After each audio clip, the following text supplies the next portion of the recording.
Wir sind Nina und Alex. Und wir nehmen euch für ein Jahr mit auf Weltreise.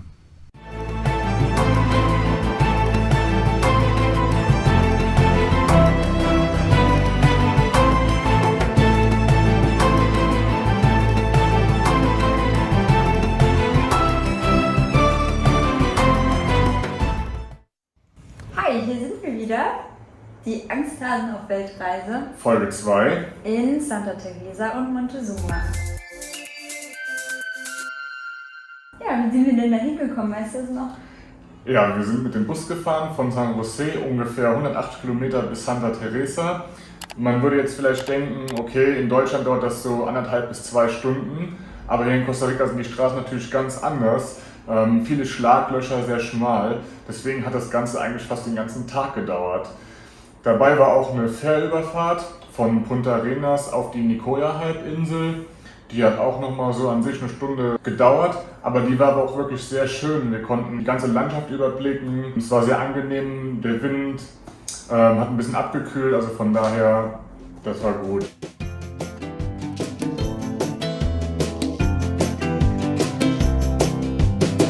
If there is something we need, it's a leap of faith. A step away from the comfort zone and be a little brave. So take a look around you. How far can you see? How far do you think you can run? Standing on your knees. It's a beautiful world out there. Just don't pass on the dare. If you have the will and a moment to spare, it's a beautiful world out there. It's a beautiful world out there. It can be a bit frightening, it's something you don't know. You need a little enlightening, it'll make you go. It's a beautiful world out there. Just don't pass on the dare. If you have the will and a moment to spare, it's a beautiful world out there. It's a beautiful world out there. Noch was Interessantes zur Nicoya-Halbinsel, das ist sozusagen eine blaue Zone. Also da werden die Leute besonders alt. Ja, es gibt glaube ich nur so 4 oder 5 davon, auf jeden Fall nicht Ja. so viele. Und da hatten wir dann eine kleine technische Panne, das heißt unser Bus nochmal stehen geblieben Stimmt. nachts. Ja. Und wir mussten dann warten, bis ein Ersatzbus kam. Dann von dort aus wurden wir beim Supermarkt rausgeschmissen und haben uns dann ein Taxi zu unserer Unterkunft besorgt. Da waren wirklich Schlaglöcher. Also da ging es richtig hoch. Ich glaube, so 15 Minuten sind wir mit einem Taxi, es war aber ein Jeep, hochgefahren zu unserer Unterkunft, mitten durch den Dschungel. Und die Unterkunft war einfach traumhaft. Wir hatten einen Blick auf das Meer, in den Dschungel. Einfach ein richtig, richtig schönes kleines Häuschen nur für uns alleine.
Mai bis November Regenzeit. Da denkt man jetzt erstmal so, okay, dann lieber nicht hingehen. Aber es hat eigentlich immer nur so 1 bis 2 Stunden am Tag geregnet. Und danach war aber wieder Sonnenschein. Aber wenn es regnet hat, dann hat es richtig geregnet. Also es war auch eine Erfahrung für sich.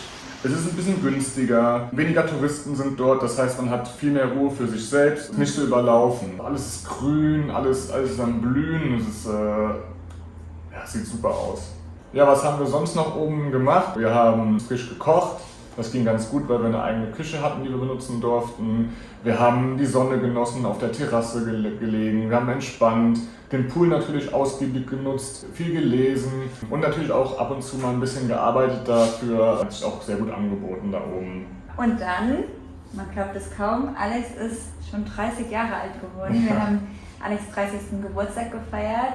Ja, es gab ein paar Überraschungen für Alex. Wir hatten einen Concierge-Service. Also die Dame hat mir bei einigen Vorbereitungen geholfen. Das war super toll, weil wir oben sozusagen auf unserer Hütte Schwierigkeiten hatten, Lebensmittel oder andere Dinge hochzubekommen, ohne einen größeren Aufwand, weil wir wirklich runtergelaufen sind, so eine halbe Stunde. Und vielleicht sogar eine ganze Stunde.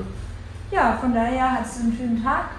Ja, war super schön. Ich bin massiert worden, ich habe einen Kuchen bekommen, ist geschmückt worden für mich, war wirklich wunderbar. Konnte mich einfach entspannen und Ambiente genießen, das war wirklich super, war richtig schön. Dann hatten wir spontanen Besuch von Affen.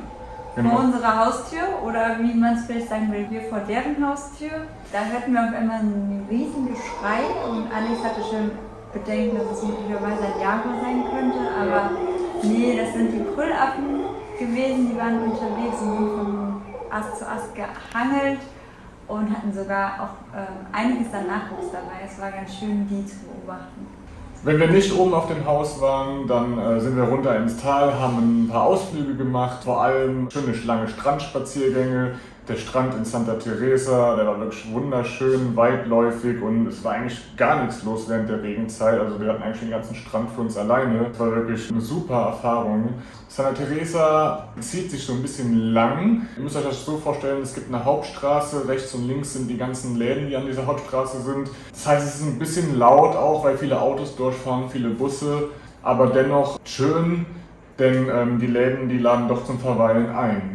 Ja, da gibt es auch einige Angebote für Menschen, die gerne Yoga praktizieren oder sich gerne massieren lassen wollen, direkt am Strand. Dann ging es weiter nach Montezuma. Da sind wir mit dem Bus hingefahren. Das hat auch ein bisschen Zeit in Anspruch genommen, so einen halben Tag. Montezuma ist ein kleiner Hippie-Ort, wird auch gerne liebevoll Montefuma genannt. Ihr wisst, glaube ich, alle, was ich meine. Ja, dort sind ganz viele Künstler und Straßenverkäufer, die dahin ausgewandert sind. Und die Stadt ist nicht mit Santa Teresa zu vergleichen, weil alles ist zentraler. Dort gibt es auch viele Restaurants und Bars, also für Leute, die Lust auf Party haben, die sind da ganz gut aufgehoben. Mit Live-Musik, da gab es auch sogar eine Schildkröten-Rettungsstation. Ja, für Surfer gibt es da auch einige Möglichkeiten. Genau. Wellenreiter. Generell die Pazifikküste, also auch in Santa Teresa, die ist für Surfer wirklich ideal. Und da findet man das ganze Jahr eigentlich gute Bedingungen zum Surfen. Aber auch in Montezuma macht der Regen natürlich nicht halt. Die Regenzeit gilt natürlich für ganz Costa Rica und so sind auch in Montezuma immer mal wieder Regenschauer zu erwarten. Das heißt, wenn ihr in der Regenzeit reist, dann ab und zu einfach mal darauf achten, dass ihr Regenklamotten dabei habt, ein Poncho oder was auch immer, damit euch der Regen nicht unerwartet trifft. Dann noch 2 Tipps für euch, und zwar, wenn ihr in Montezuma seid oder in Santa Teresa, dann nutzt die Strände, um spazieren zu gehen oder um zu surfen. Und in Montezuma gibt es noch einen sehr schön nahegelegenen Wasserfall. Ja, ein zweiter Tipp, die Straßen in Costa Rica, die sind zum Teil ziemlich schwierig zu befahren. Viele Schlaglöcher, sehr steil, wie gesagt sehr schmal. Ist einfach nicht so befestigt wie bei uns. Und von daher lohnt es sich, dass wenn man sich ein Auto mietet, sich auf jeden Fall einen Allradantrieb nimmt. Denn ohne Allradantrieb kommt man in Costa Rica nicht weit. Auch wegen dem Regen, da können die Fahrbahnen schon sehr matschig sein.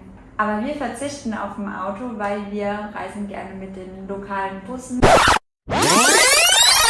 In San Jose hatten wir uns direkt ein Taxi geschnappt, um zum Hotel zu kommen. Und dann sind wir dort angekommen. Man kann aber auch einen Bus nehmen. Das ist allerdings wirklich gefährlicher und Was redest du für da? uns als Angsthasen ungeeignet gewesen für die erste Ankunft. Es ging darum, dass wir nicht nachts im Dunkeln halt direkt mit dem Bus losfahren wollen und nicht wissen, wo wir aussteigen, wissen, wie wir dann zum Hotel kommen. Da haben wir uns gedacht, ist ein Taxi vielleicht dann doch ganz sinnvoll. Ja, aber wir verzichten auf ein Auto, weil wir reisen gerne mit den lokalen Bussen, die relativ günstig sind und in denen wir auch gerne mal Bekanntschaft mit Einheimischen machen. Die Fahrten sind dann länger. Wir haben ja auch mehr Zeit, als wenn man jetzt zum Beispiel nur 2 oder 3 Wochen in Costa Rica ist. Dann bietet sich eher ein Mietwagen an. Nächste Folge zieht es uns dann in die Städte Dominical, Quepos und Huita. Dominical ist vor allem bekannt für seine Surfstrände und da ist, glaube ich, auch mal ein Film gedreht worden. Ja, dieser Endless Summer Film wurde da gedreht. Genau. Und was wir da genau machen, seht ihr dann nächste Woche in Folge 3. Bis dahin. Wiedersehen! Ciao.